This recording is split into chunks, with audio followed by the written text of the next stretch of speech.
అందుకే పేర్లు పెట్టే ముందు జాగ్రత్తగా ఆలోచించి పెట్టాలి. కొంతమంది లిల్లీ, బిల్లీ, ఫ్లల్లీ. లిల్లీ అంటే ఏంటి? పువ్వు. పువ్వు ఏమవుతుంది? ఎండిపోతుంది. ఎండిపోయే జీవితంలాగా ఉండాలనేది.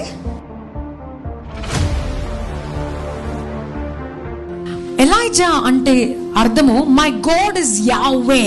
నా దేవుడు సృష్టికర్త, సృష్టించిన దేవుడు. మై గాడ్ ఇస్ యాహ్వే అని అర్థము ఎలైజాకి మీనింగ్. అందుకే పేర్లు పెట్టే ముందు జాగ్రత్తగా ఆలోచించి పెట్టాలి. ఎందుకు మనం ఆ పేరుతో ఒకరిని పిలుస్తామంటే ఆ పేరుకి సంబంధించిన స్వభావము నీలో నుంచి బయటికి రావాలి అని ఆ పేరు పెడతాము.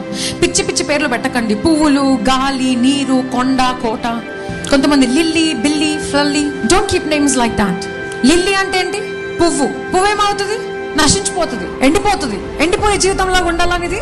Keep a very prophetic name. దేవుడు ఏ పేరు ఎవరికి మార్చినా కూడా, అబ్రహాం పేరు ఫర్ ఎగ్జాంపుల్ అబ్రామ్ అని ఉండేది ఫస్ట్. దేవుడు ఏం చేశాడు? అబ్రహాం.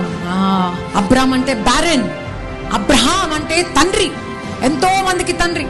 జేకబ్ మోసం చేస్తాడు. మోసం చేసే వ్యక్తి. ఆ గుణ లక్షణాలు పేరులో ఉన్నాయి కానీ ఇజ్రాయెల్ గా మార్చేస్తాను ఇప్పటి నుంచి నీ పేరు. యాకోబు కాదని ఇజ్రాయెల్ గా మార్చి వాగ్దానం ఇచ్చేస్తాడు. He changes his name to Israel.